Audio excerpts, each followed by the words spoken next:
Hi, everyone. Good morning, good afternoon, and evening to you all. And thanks for joining the first State of Investment Ecosystem webinar. We have a very special guest today, Lutfey Siddiqi, Special Envoy of Hon'ble Chief Adviser. Thank you, Lutfey, for joining. So maybe before we jump into the actual webinar, can I ask you to say a quick few words to the attendees? Thank you. Thank you, Ashik, and congratulations on this initiative of outreach, openness, and engagement, and all the best for the series. And thank you for welcoming me to the very first. Good afternoon, everyone else. Good morning to those out in the West. I just returned from the US. I was at Washington, D.C. at the World Bank IMF annual meetings and several other meetings on the sidelines of that, with our head of delegation, Dr. Saliuddin Ahmed, and also the Bangladesh Bank Governor, Dr. Ahsan Mansoor. Two distinguished, exceptional professionals who command a lot of respect, confidence, and credibility. And that's visible in any meeting, in any room that we went into. Respect and credibility, as you know, is hugely important on the international scene. And we have that at the highest level, in the highest order, now Chief Advisor. As you would have seen at the UN General Assembly or the recent visit by the Malaysian Prime Minister to Dhaka, our Chief Advisor has an effortless and seemingly tireless ability to connect. And that opens up an enormous amount of goodwill and diplomatic space that frankly transcends our national brand. So for those of us engaged in economic diplomacy, to all of you, in fact, I would say that it's a tremendous asset that we must capitalize on. Here at home, I just thought I'd make a couple of observations before we get going. It's just under 2 months for me in my seat.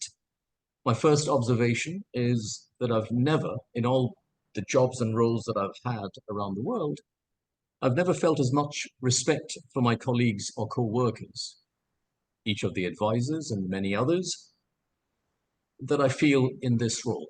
Each one of them not only just bring personal accomplishments, but also unimpeachable personal integrity to their job. And it's easy to forget how important that is in the context that we're in right now. They also have a willingness to learn and course correct if required, and a total lack of silo mentality, which means that people like me, with their support, can travel visa-free across the ministries when required and get things done. The second observation I would make is that I very quickly developed an appreciation for the baseline that existed when the interim government assumed responsibility. Firstly, it came at huge and tragic human cost, an enormous sacrifice of lives and life-changing injuries. And that vests in us our sense of duty every single day. From an economics and governance point of view, also sobering to look at the baseline. There had been a prolonged decline in macro variables, drop in reserves, non-payment of obligations, persistent inflation, rating downgrades, the drop in the currency value without a commensurate recovery in exports, and of course, imbalances in the banking sector, to put it euphemistically. So the baseline was not a clean slate, it was a downtrend, and the macro challenge was and is to arrest a gathering steep decline, stabilize it, and hopefully turn it around over time. So appreciating the baseline and the counterfactual is important, whether it's about the economy or, frankly, the law and order situation. Having said that, though, I think zooming out and looking ahead, looking forward, it's very exciting to imagine the possibilities that are there ahead of us right now. Having been a global investment banker for many years, the phrase structural reforms, I'm very familiar with that. It has been used repeatedly as a key ask by investors from investment destinations in developing countries. And we have today an almost perfect alignment between the domestic reforms agenda of the interim government and the components of those structural reforms. The same factors of structural reforms when it comes to governance apply equally to the factors of structural reforms for investments. As you know, the government has stood up these commissions, the multiple reform commissions, looking at a different dimension: police reforms, public administration, judicial reforms, including cost-cutting themes, gender issues, worker rights. And these should simultaneously help design structural changes at a systemic level. But even as these structural changes take effect in the background, we must jump in and make tactical changes, block and tackle, remove roadblocks, redress issues as we encounter them in the day-to-day, every day. We're not sitting on our hands waiting for big reforms. We're also not expending any emotional energy lamenting or complaining about this or that, which is far from satisfactory right now. That is a given. The fact that we have reform commissions for these areas suggests that there are large parts that are broken right now. But it's really the direction of travel that excites me. I'm going to stop now and come back to, and hopefully come back for Q&A later. But let me finish by saying that there are two overriding principles that I believe we must follow in our reforms journey and as we improve our operating climate. One is due process, and the other is customer journey. We must ensure that due process in decision-making is followed, so that even when I do not agree with a specific decision, I have confidence in the fairness of that process. And secondly, every process must put the customer at its center, so that the care is taken to make that customer journey better. And that customer can be a citizen in general, or it can be an investor in a specific context. So back to you, Ashik, over to you.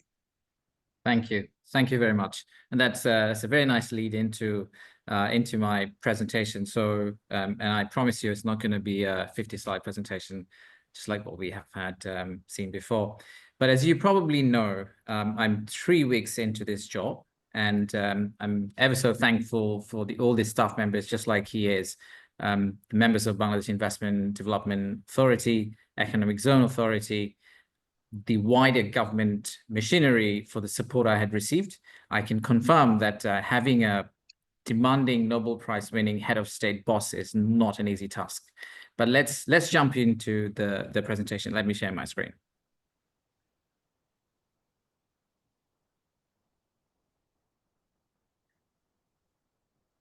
And before I jump into the slides, one more thing I must admit, it has been absolutely heartwarming to receive calls from so many of you, resident and non-resident across the world, who have offered to help and make a difference. So thank you to you all.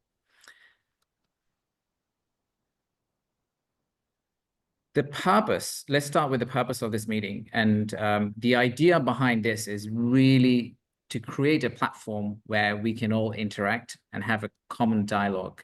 We can share our ambitions, tackle misinformation. At the same time, you can ask tough questions to us so that we remain accountable to you.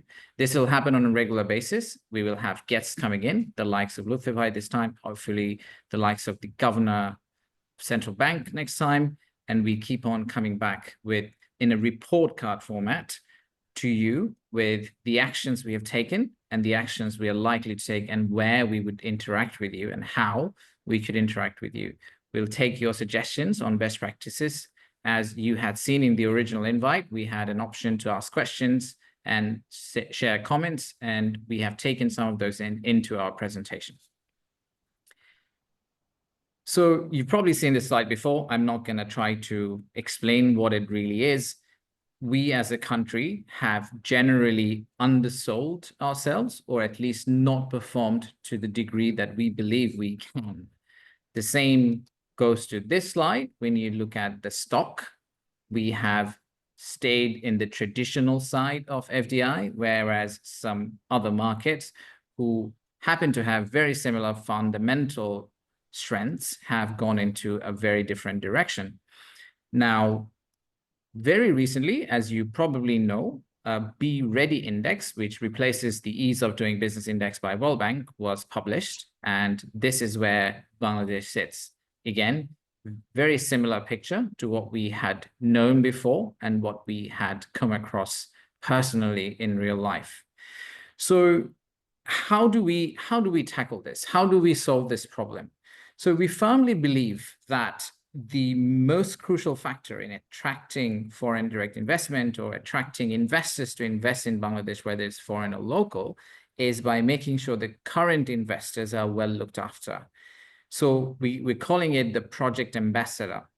And in my last two and a half weeks of job, I have met roughly about 235 CEOs, consultants, and entrepreneurs, mentors, and thanks to all of you for your ideas, suggestions on and specifying the challenges that you have faced in last few years. So we've bucketed them down in these 5 areas. These are the core areas of concern from our investors. They probably don't need explanation in most cases. When we say lack of consultation, that happens in both incoming and for both existing investor buckets. So for incoming investors, it's about knowing who should be their first point of contact, not getting lost in the governmental alleys. For existing investors, it's more about us listening. When I say us, the government of Bangladesh, listening to the challenges that you're facing and actually be open to a continuous dialogue. Access to resources is a very common point that I hear. Policy continuity refers to situations where we chop and change our policies and procedures, which makes a financial model completely go out of the window. And then finally, corruption is a common theme. I think we rank currently 149th out of 180 countries. So surely we have a long way to go. So how do we resolve this? We've taken it into sort of 2 major spaces. We've tried to split it into 2 groups. One group where we have high impact quick wins, and in the other group, we have some longer term views. So I'll show you some of the high impact quick wins that we have been able to achieve, and we are almost there in that sense. So let's look at economic performance. And to be honest, just as Lutfey, I have a lot of respect for our central bank governor, and I should not be taking credit for what has happened in the economic performance turnaround, or at least baseline setting. So as you probably know, the exchange rate has fairly flattened out. We do expect a natural slide, but we do not expect a cliff edge drop like we have seen before in the last 24 months. Inflation has finally seen its way down. So you will probably see month-over-month inflation now in September and October looking better than what it was before. We, as a government, have paid back quite a bit of arrears, paid to some of our international investors. The capital account for the first time is actually positive for Bangladesh, and it hasn't happened in a very, very, very long time. There are asset recovery and banking reform commissions that are being looked at. And as you have probably seen in FT, the number that's been thrown on the table at this moment is about $17 billion that got heisted out of the country.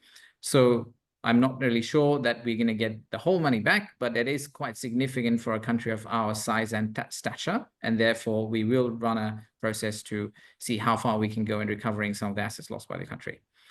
And then following up on that, I think a lot of our investors, private equity firms, and thank you for your advice and suggestions again, I think we've a long way to go in repatriation and fixing our bankruptcy law. We'll come to that in a minute. The second point, where lack of consultation has been a massive issue for both inbound and the existing investors. What we're trying to do is we're trying to reform the government into a relationship-based model. So the idea is the investor lands at the airport and you have a single point of contact for the investor throughout his journey. That single point of contact walks you through the alleys of the government, takes you to the right ministry, helps you register and get the licenses to do business in Bangladesh. We are hiring specialists from private sector and looking at exchange programs with the private sector companies. We've actually just hired the head of business development this afternoon for BIDA, which I'm very excited about. We're setting up a separate research team that will help the incoming investors and also the government of Bangladesh to be able to take right decisions around sector focus and the right policies for incentive programs. And then finally, we are actually about to launch an investment advisory board that will sit on top of the government machinery, will help, and you've seen probably this in many other countries, they will help us understand which direction we should be heading to ensure continuity of foreign direct investment. Lutfey will probably talk a bit more about steering committee, so I'm not going to steal his thunder and leave it there for now. But we've also recently seen some intention from the government and cross-ministerial intention to come up with strategies. So one great example is we had this morning a conversation in the shipping ministry about national port strategy, so that we can clearly define our incoming investors. Where do we intend to set the port and infrastructure in our country in next 10, 15, 20, 50 years? And how does that fit into their investment ambitions? For access to resources, we have taken a step back and tried to understand how far we can really go as a country and what can we serve. We don't want to provide false promises, and therefore we will be optimizing our delivery and we will be focusing on pace of execution. So when you look at the economic zones, we have historically said and promised many of them, but we haven't given a very clear timeline on when these zones are going to be live. Our plan now is to give a very clear Gantt chart for all the investors who can look at it and understand if they go to economic zone X, this is when they expect to receive utility supply for their factory. NBR has been very kind, and we are opening up a concept called Authorized Economic Operator. It's essentially green channel for transportation of goods and services. It's a fantastic idea which will hopefully minimize a lot of challenges at the ports in the supply chain network and logistics, which has been a key pain point for our investors. Supposedly, and I'm very confident they will make it happen, it should be live from 1st of January 2025. And then finally, power supply has been an issue, and Power Ministry has thankfully also accepted an idea of potentially allowing captive power, where power supply is not really as uninterruptive as the factories would like them to be. And finally, the last point I would touch is our initiative on corruption. So the first one, again, we are looking at a national single window, which is going to be live in first quarter of 2025. This essentially takes out everything related to the port billing process. So everything goes into online system, which takes out human interaction, takes out the time and effort you would have to go through if you were to use manual processes to process your goods and supply. Again, we genuinely believe that digitizing the whole public infrastructure will eventually take us to a point like many other countries where the process is much more efficient and is free of rent-seeking behavior. And for that, we're also opening up a team which is looking at the overall customer journey, as Lutfey has mentioned, and looking at that and thinking, how do we set up digital public infrastructure so that the heavy interaction points are completely digitized and you're out of human interaction? So these are foundational improvements that we know are there, quick wins, high impact. At the same time, in parallel, we do intend to continue to drive solutions for the key challenges, but also create a benchmark through disaggregation of sources. So what we have now is a lot of mini pots where initiatives are taken, but they don't necessarily talk to each other and they don't give a full architectural view of what's going on. Our plan is to bring it to that level and then genuinely have a very clear idea of how are we going to look at, starting from data, how are we going to ensure data security, what is our genuine quantifiable benchmark, and how do we take it from where we are to where we should be. And as part of this whole structure or whole initiative, we are also planning to initiate a new citizen charter through consultation with investors, partners, political parties, and members of the public. We will come to you with a draft at some point and take your thoughts on how do you, or maybe let's put it this way, in a very simpler way, what is the picture of success? And we will take it from there and try to unlock the challenges that would stop us from going there. So overall, I think the message to the entire community from Investment Development Authority or / the Investment Promotion Agencies for Bangladesh, and one of my good friends have finally said that my current job is to be the Chief Marketing Officer for Bangladesh. As that, my promise would be that we will be working really hard to remove barriers and facilitate business in a very fair and transparent manner. I'm very sure that the investor community, the NRBs, our partners are very, very intelligent. They know exactly what to do. All we need to do is to remove the barriers and let them play the way they should be allowed to. So I'll stop here, and maybe we will jump into taking questions for Lutfey Bhai. We've received tons of questions today, so we will try to cover at least a few of them and try to answer the rest of them via email at a later time. So let me maybe first jump into, we call a tough question, Lutfey Bhai. Okay. There is a lot of question mark around this technocrat government, and I have heard this personally. I'm sure you have too. The sort of the way to frame the question is, are we really pro-business government? Okay. I'll tell you the answer and then I'll try and explain it. So yes, we are, and we must be. At a macroeconomic level, it's a reality that we run twin deficits. We have an external imbalance and we have an internal budgetary imbalance. And those two will probably remain for some time. And for each one of them, we have a statistic of shame attached to that. With the external account, our FDI to GDP ratio is one of the lowest compared to any comparables. And on the domestic account, our tax revenue to GDP is one of the lowest compared to any peer group that you may come with. And neither of these two can be addressed by printing money. So the only way is you will need investments in that space, both local and foreign investments. So investments are an imperative. Also, we talk about economic fundamentals, which have been and remain strong in Bangladesh, but they do not translate into investment outcomes. And so we need to really redouble our efforts to make that translation, that execution occur. In terms of the government right now, so I don't know if very many people realize just how unusual it is for someone like me and my profile to be in my role in government, but even more unusual for someone like you to be in your role in government as BEZA chair. And I don't mean the Guinness World Record.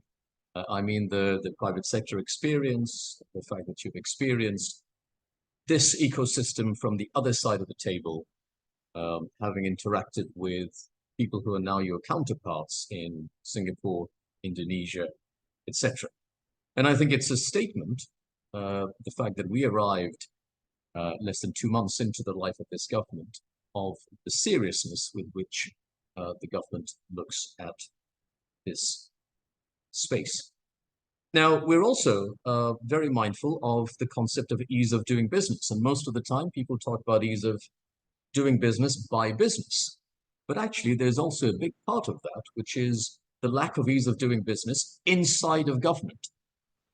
There are some excellent bureaucrats, long-standing civil servants, who want to do the right thing, but they're constrained by their ability to do business because of the way things operate within. And a good part of our role is to make sure that the rules of business within government are made easier for government to function better, so that there isn't as much of a systems loss that we currently have in just the way that various parts of government interact with each other. To give you an example, your authority, BIDA, and the other authorities. There's a public partnership authority, there's an ICT authority, there is BEZA and BEPSA. Well, with BEZA, we bundled it into BIDA very quickly on day 2 because we felt that was an obvious thing to do. You guys are in the same building and a lot of overlapping functions, so why not? But with the others, and not just the zones I mentioned, but also, for example, Chittagong Port Authority, the people who deal with energy, with shipping, there actually wasn't a coming together of these authorities at the same time. So yesterday, we convened, and the Chief Advisor invited all of them to come under the same roof, and we convened on how all of these authorities, parts of government that are doing related work of investment, promotion, and facilitation are joined up. They follow best practice, they learn from each other's experiences, they make sure that an investor is handed over from one to the other in the most seamless possible way. They share some of their frustrations with other parts of government, and then they combine forces if necessary to do that. And I was surprised to learn that not only had they not met together as a group, some of them had not met, their governing boards had never met in the lifetime of these authorities. It's been, it looks like it hasn't been as systematic as it could have been. So ease of doing business within government in a non-hierarchical manner, going back to the 2 principles I mentioned at the start, due process and customer journey, is something that clearly we believe in and we are effecting on. Listening journey, you mentioned your 200 meetings. I've been here a little bit longer. I look at my stash of business cards, huge number of people that we are listening from. On my US trip, I think we were there for 4 days and we had at least 4 group sessions with various groups of investors and NRBs that we wanted to listen from. You mentioned the Investment Advisory Council you're putting together. We'll probably have an economic engagement forum. So lots of ways for businesses to interact with us. So we're definitely pro-business, but I do want to put an important caveat to that. And that is that it has to be responsible business. We will not do business with the suppression of rights, human rights, labor rights, or suppression of standards. I'm off to the ILO in a few days' time. Our delegation will be headed by Dr. Asif Nazrul, the law advisor, and we'll make a very clear statement of commitment that we will follow through on the ILO conventions that we are signatories to, but for which there are outstanding complaints that we do not implement them. So we've been engaging with stakeholders around the table, and we have come up with our proposition, and we'll be going there and making that statement. And frankly, most businesses agree. Since the tragic Rana Plaza incident, standards in many factories have improved. We have a very large number of green, sustainable factories. So actually, it's not at odds with what businesses want anyway. But we will seize the agenda when it comes to responsible business. And we will then take that agenda to the global brands so that they come with us and make sure that they are valuing those improvements in standards. So yes, we are pro-business. Thank you. But if you are pro-business, then how or how are you solving the short-term teething problems that the businesses are facing since the government has changed? And for example, I have heard tons of concerns about law and order, and the list could go on. That's right. I was looking at the Q&A, the questions coming in. There's energy, there's tax, there is law and order for sure. So first of all, solving key issues. I don't think we're near solving any of those in a way that I can be confident to say we've drawn a line underneath them. But we have an approach to solving these key issues that I feel quite confident about. And the general approach is you've got to establish a baseline. What's going on right now? What is the context in which it's happening? Recognize the systemic parts that contribute to the whole, but isolate each driver one by one, and then deal with each one of them factually. And I'll give you a concrete example with regards to the RMG sector, for example. But this is true for, in energy, for example. Dr. Fazal Kabir Khan, for example, the energy advisor, he will look at it methodically as there is an immediate supply and demand gap, a mismatch. How do you deal with that tactically? And then there is a medium to long-term question of what is the optimum mix of energy, including renewables, that need to be put in there. When it comes to tax, Dr. Salahuddin Ahmed has he's just separated organizationally the division that looks at tax policy and the division that looks at tax administration, so that you don't have a conflict of interest between the two. The NBR chair, who you know is an incredible, dynamic, forward-looking gentleman. His orientation is one of how can I facilitate, how can I digitize, how can I inject some certainty so that taxes are not changed during the life of an investment post-fact. So those are the approaches. For the ready-made garments sector, where we've had unrests, and it's probably the crucible where you had many of these things come together at the same time. 85% of exports is ready-made garments. It's a huge sector for us. We're not only pro-business, we value that sector. And it required a multi-pronged approach of isolating the issues, as I just mentioned to you, and teamwork amongst the advisors. So at its core, there needed to be a renegotiation of the basic agreement between workers and employers. In many cases, the relationship between the two and the way conflict was resolved was not right and not durable. So 4 advisors worked on an 18-point agreement that has been signed on to now by the employers and employee groups in this sector. And the 18-point agreement is the basis on which certain steps are going to be taken and the basis on which future conflict should be resolved. So that's the centerpiece. Then you have a law and order situation. And again, there were real issues, but also there were issues based on impressions or based on facts from a week ago, as opposed to what's going on now. So we wanted to inject a very facts, data-driven look on the law and order control room. So again, a couple of us look at the control room and the stats, which factories are shut, which are not, where the issues are, where there are non-payment of wages on a factual manner, and deal with them one by one. Then you have a small number of factories that have financial difficulties and or are unable to pay wages. Again, a limited number of them.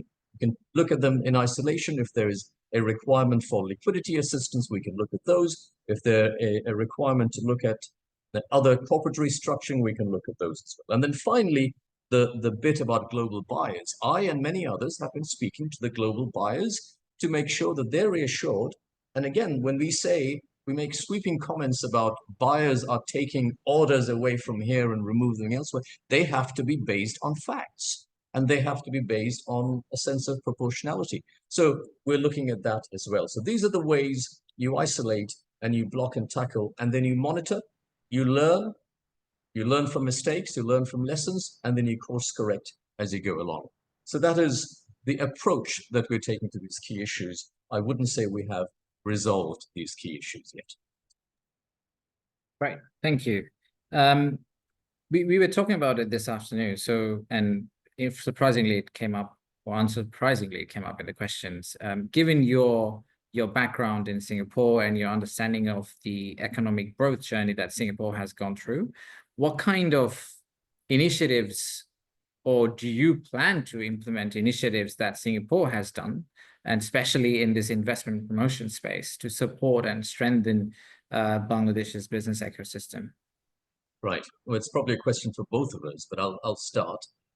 Firstly, I'm under no illusion that you can transplant the success of specific actions taken in one country wholesale and just plant it in a country like Bangladesh. A lot of these things are contextual. You need indigenous solutions, but there are some pointers that I think we should be wary of. The Singapore government, the governance, particularly the early days when they lost the British military base, which was an employer of 1 in every 5 Singaporean, they just upped and left. And the Singapore economy had nothing in terms of natural resources. They had to rely on foreign investments coming in, and they literally, civil servants picked up the the phone and they were cold calling, begging and pleading foreign investors to come and place their operations there. I think National Semiconductor was the first one. They managed to get the CEO to visit, and famously between the first date of visit and 3 months from that date, the factory was in construction. And then they do copycats, they go around and get others to come and do the same. They've moved on now from getting factories to locate here. They're now focused on Taylor Swift coming to Singapore.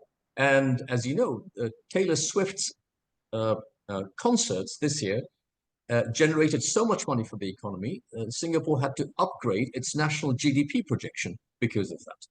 But again, whether it's Taylor Swift, whether it's AstraZeneca bringing its factory in, another event this year, they were done by a government service that is based on 3 mantras: look ahead, look across, and look again.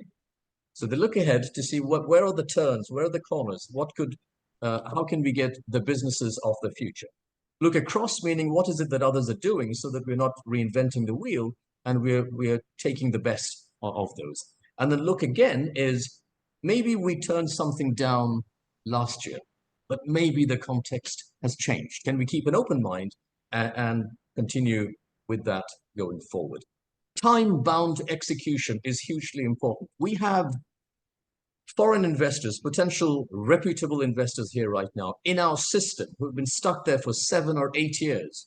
They don't know what's going on. Are we going to carry on with that engagement or not? And if so, when? So that relationship management in a time-bound manner is important. We need consistency of ownership across the authorities, across the touch points. And then you mentioned digitalization. I would add to that we also need to reverse what seems to be certain instances of remanualization. So there have been digitalization efforts which have over time been shut down or reversed for whatever reasons that we can speculate on, but they need to be turned back on. So quite a few things that we need, and I think we can get done by looking at others. Thank you. Thank you. I have a sneaky feeling that one of the Taylor Swift tickets had your name on it, but I will leave it there. So moving on to the next question. Again, a great question, I think. There's a lot of interest from NRBs at this moment, from all across the world. How does the government plan to engage and facilitate NRBs? NRBs, that's my favorite topic. But I've got to start with an apology. I'll start with an apology and I'll start with extreme gratitude. Apology because, as you mentioned, there's just been an incredible amount, volume, quantity, quality of ideas and instances of outreach coming our way. We're overwhelmed by the offers of support from everywhere, some amazing ideas, but also, frankly, some amazing stories of action. NRBs having self-organized and gone and done things to help and assist with the reform journey that we've just started on. So my apology that it's just not been physically possible for me to respond to many of them. It might feel thankless, but I want you to rest assured that there are many cases I've received the feedback. I have passed it on to whether to the relevant advisors, or, as you know, Ashik, in many cases, there was one particular detailed note we received on Saturday. We met up and we rolled up our sleeves and we've assigned tasks to various people amongst us to deal with them. So they are being shared, they're being implemented. Please bear with us. It is energizing interacting with NRBs. As I mentioned, I met with many on the US trip. I've done other webinars, and this one is another tremendous opportunity. And I hope to do more. I do want there to be a more structured diaspora management process, like a proper community management approach where you can categorize by themes and interests and look at ways in the way other diaspora, the Irish diaspora, organize themselves, for example. So we need a bit of time to figure that out. But in the meantime, I would put it to you that actually NRBs will probably generate better ideas than we do on how to get this done. And so my invitation to everyone is, please have a think yourselves on perhaps how you may want to structure diaspora engagement, and then come to us and say that this is what we're doing, and either you, government, get out of the way, or you, government, can you assist us with these specific things? And that approach would certainly be very welcome. At the moment, I appreciate that demand exceeds supply for NRB engagement, and I really hope we can do better. Right. Thank you. Thank you. Now, moving on to a very popular topic, and we've got quite a few questions about that, and I'm just going to club them together because otherwise I think we're just going to stay up all night today trying to answer these questions. How can we make the start of investment or a startup ecosystem easier in Bangladesh? It has been challenging and tough for a lot of startup entrepreneurs. Right. Well, again, the general approach is the same that I mentioned, which is let's take stock of what the situation is. Let's look at the drivers in isolation and try and tackle them one at a time. The approach is one from the angle of skills and jobs. Technology skills and jobs, we need as many of those as possible. It isn't necessarily the approach of unicorns. It's genuine value add to the real economy. And look, there's no conflict between the two, so I'm not creating a false binary, but there is an imperative for us to generate jobs, facilitate jobs, and by jobs I mean also enterprise. One of the iconic tragic moments during the student revolts was the death of Mugdha. He was a software service provider, perfect rating on the platform that used to provide that on. His twin brother does exactly the same. Again, perfect rating. And I know people like him, people like them, they would like there to be better payments options, cross-border payments, cross-border movement of capital. There we need interactions with Bangladesh Bank. And again, we have great partners in Bangladesh Bank. We have a great partner in NBR. So we should be able to look at those in that manner. I confess, and I know the ICT advisor is looking at this root and branch, and I confess I haven't had a chance to look at it in detail myself, but I think it's this weekend that I've been invited by leaders of that sector to come up and complete that part of the listening exercise. So I'm very much looking forward to that. Right. Thank you. I think we've just hit the end of mark in terms of time, and unfortunately we've just done half century in the number of questions we've received in last 45 minutes. What we will do is we will actually write the answers back to the attendees. Unfortunately, as I said, if we stay on, I think there will probably be another 50 questions, and thank you for those questions. This is exactly why we tried to set this thing up, and we're going to come back every month, be accountable. Reminds me of my result day in boarding school, but we will come back and try to explain to you what are we doing, why are we doing what we're doing, and also continue to take your questions. And in between, as the questions come through, we will actually try to answer them in the next 2-3 days. So please, if you can, if you're willing to, please leave your email to our Q&A session, and we'll get back to you soon. But thank you very much. Thanks, Lutfey bhai. Thanks very much for joining us in the very first session, and hopefully see you soon. And all the best to your trip for ILO convention. Thank you. Take care. Thank Bye-bye. you. Good night all.